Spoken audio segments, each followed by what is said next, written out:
Okay, so for a duration, we use pendant. Okay, yes, and pendant is often confused with pour. Okay, so pour is also for, and pendant can also be for. So, what is the difference? Let's have a look at that. Pendant and pour. So, pendant can be for past, present, or future, but pour is only for future. Okay, seulement pour le futur. And the difference is that pendant mainly focuses on the duration, and pour indicates mainly the intention of that person, okay, to do that action in future for that much amount of time, okay, for that much time. Let's have a look at these examples. Il va à Paris pour 2 mois. Yes, il va à Paris pour 2 mois. So it means that that person has the intention of staying in Paris for 2 months, to be in Paris for 2 months. So pour is about intention, something that a person has planned to do. Okay, it doesn't emphasize the duration, rather, it talks about the intention or a plan. Okay, une action qui est planifiée. And if I talk about something like this, if I give this example, il va travailler pendant 2 heures. So here, I don't want to talk about any intention or any plan. I am going to talk about the action, how long it will take.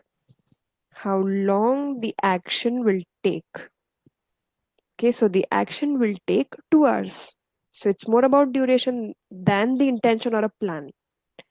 Okay, that is the subtle difference between the two.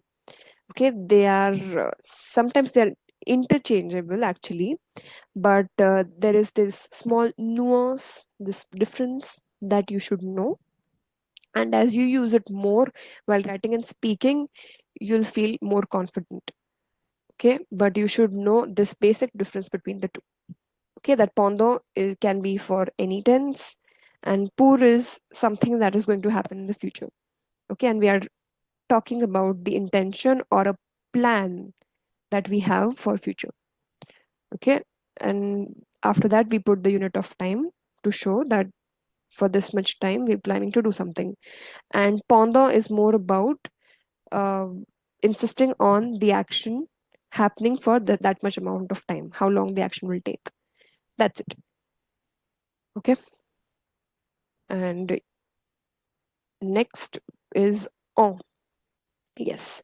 So en is also with duration and pendant is also with duration. So what is the difference again between pendant and en? En is used particularly for the duration or the time taken to do that action, to do that complete action, how much time we take.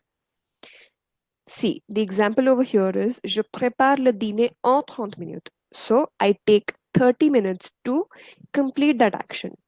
Okay, from the beginning to the end. Okay, so the time taken to do something is where we use en. Okay, for example, let's take another example. Je vais m'habiller en 5 minutes. Or je m'habille en 5 minutes. So it means that I take 5 minutes to get ready, or I will take 5 minutes to get ready. Okay, so this is the time taken to do that action. Okay, from beginning to end, I'll take this much time. That is where we use en. Durée nécessaire, not just durée, but durée nécessaire pour cette action. That is en. Lastly, we have jusqu'à. So jusqu'à is tells about an action or the time taken by that action, but the important point is we know the end point of it. Okay, the action is happening, but till when? That is what jusqu'à tells. Till. OK, le magasin est ouvert jusqu'à 20 heures. Okay, so till 8 p.m. The store is open till 8 p.m.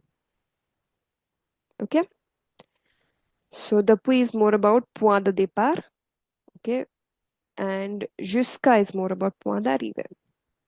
Okay, so it's like since until.